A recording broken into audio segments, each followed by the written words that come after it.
কি গো মা, আজকের রেসিপি কি? আজকে এই যে চিকেন করছি। আমার এক বন্ধু আমাকে বলেছে যে আপনি আপনার চিকেন রেসিপিটা একটু দেখাবেন, তাই আজকে চিকেন রেসিপি দেখাবো বলে ভাবছি। প্রথমে একটু আমি নিজের মতো রান্না করি, হ্যাঁ, আমি কোনো কিছু দেখে না, নিজের মতো একটু সোয়া সস দিয়ে দিলাম, আর একটু লবণ দিয়ে দিচ্ছি মাংসের মধ্যে। এই 1 কেজি মতো চিকেনটা আছে, হ্যাঁ। আচ্ছা, লঙ্কা গুঁড়ো, একটু চিকেনটাকে মাখিয়ে রাখবো।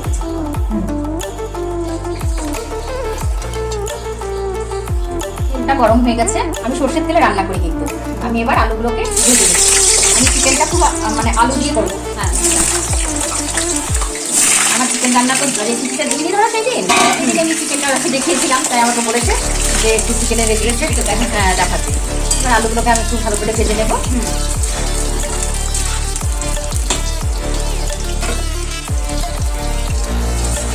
এই যে আমার আলুটা ভাজা হয়ে গেল, এবার আলুটা আমি তুলে নেবো। এটা এমন কিছু রান্না না, এই চিকেনটা সবাই রান্না করে ঘরে ঘরেই, কিন্তু আমাকে দেখাতে বলেছে বলেই আমি এটা দেখাচ্ছি। অনেকদিন হয়ে গেল, বন্ধু হয়তো রাগও করেছে, অনেকদিন আগেই বলেছে আমাকে দেখানো। গরমের জন্য তো এত গরম পড়ছে না, আমি পারছিলামই না, খুব তাড়াতাড়ি রান্না করে চলে যাচ্ছিলাম। কিন্তু এখন একটু বৃষ্টি হয়েছে, এখন একটু ভালো লাগছে আজকে, তাই একটু করে দেখাচ্ছি। এদিকে তেজপাতা ফোড়ন দিচ্ছি, একটা এলাচ, দারচিনি আর লবঙ্গ, গোলমরিচ ফোড়ন দিয়ে দিলাম, কাঁচা লঙ্কাও আমি ফোড়ন দিয়ে দিচ্ছি। কাঁচা লঙ্কা ফোড়ন দিলে খুব ভালো সেন্ট হয় মাংসে। এবার পেঁয়াজগুলোকে আমি ভেজে দেবো। আপনারা যে যেমন ইচ্ছা পেঁয়াজ দেবেন, আমি একটু বেশি দিই, আমার পেঁয়াজ দিয়ে মাংসটা খেতে খুব ভালো লাগে।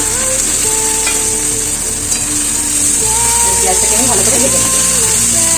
এর মধ্যে আমি একটু হলুদ দিয়ে দিচ্ছি, হলুদ গুঁড়ো, লবণ দিয়ে দিলাম, তাড়াতাড়ি ভাজা হয়ে যাবে। গরমে এখন কি করে তাড়াতাড়ি রান্না হবে সেইটাই চিন্তা।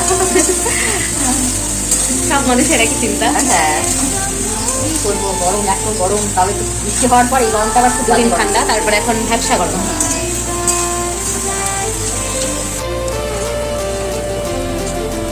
এই যে আমার পেঁয়াজটা ভাজা ভাজা হয়ে গেছে, এবার আমি টমেটোগুলোকে কেটে নিয়ে একটু হাত দিয়ে করে নিলাম, স্ম্যাশ। হ্যাঁ, ম্যাশ করে নিলাম হাত দিয়ে, তাড়াতাড়ি টমেটোটা গলে যাবে। এবার আমি চিকেনগুলোকে এক একে দিয়ে দিচ্ছি।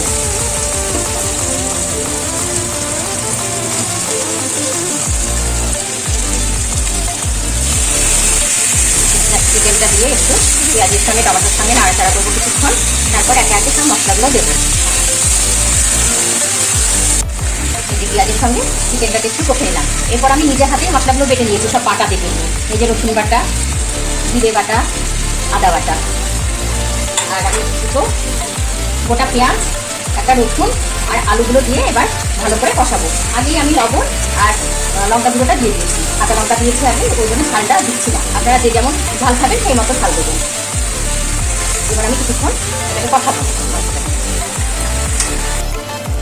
এই যে আমার চিকেনটা প্রায় কষানো হয়ে গেছে, আমি একটু দেখে নিয়েছি লবণ হয়েছে কিনা, একটু লবণ লাগবে, আমি লবণ দিয়ে দিচ্ছি। আর এই যে কসুরি মেথি, এই কসুরি মেথিটা একটু হাতে একটু ঘষে নিয়ে দিয়ে দিচ্ছি, কষানোর সময়ই আমি দিয়ে দিই এটা। আর এদিকে জল গরম করতে দিয়েছি, কষানো হয়ে গেলে মাংসই দিয়ে দেবো। গরম জল ইউজ করে? হ্যাঁ, আমি গরম জলই দিই, গরম জল দিলে ভালো হয়, মাংস তো গরম করে দিতে হয়। চিকেনের কালারটা দারুণ এসেছে গোমা তোমার। হ্যাঁ, এই দেখো কষা হয়ে গেল, এবার আমি গরম জল দিয়ে কিছুক্ষণ ঢেকে রাখবো সেদ্ধ হওয়া পর্যন্ত। কষতে গেলে এই মাংস সেদ্ধ হয়ে যায়, মানে একটা ভাত দিয়ে খাবো বলে এটা একটু ঝোল ঝোল করছি, ঠিক আছে? আচ্ছা, এবার আমি এটাকে ঢাকা দিয়ে দেবো। হেভি সেন্ট আসছে। এই যে ঢাকা দিলাম, কিছুক্ষণ হবে, তারপরে গরম মশলা দিয়ে নামিয়ে নেবো। আচ্ছা, এই যে আমার চিকেনের ঝোল হয়ে গেছে। বাহ, খুব সুন্দর কালার এসেছে। তাই এবার খেতে কেমন হবে আমি তা জানি। দারুণ হবে মা। এবার আমি এই যে গরম মশলা, দারচিনি, দুটো এলাচ বেটে নিয়েছি, আর 1 চামচ ঘি দিয়ে দিচ্ছি নামানোর আগে।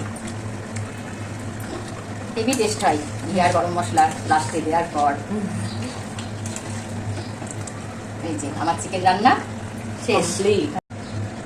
এই যে চিকেনের রেসিপিটা যদি আপনাদের ভালো লেগে থাকে তাহলে লাইক, কমেন্ট এবং শেয়ার করবেন।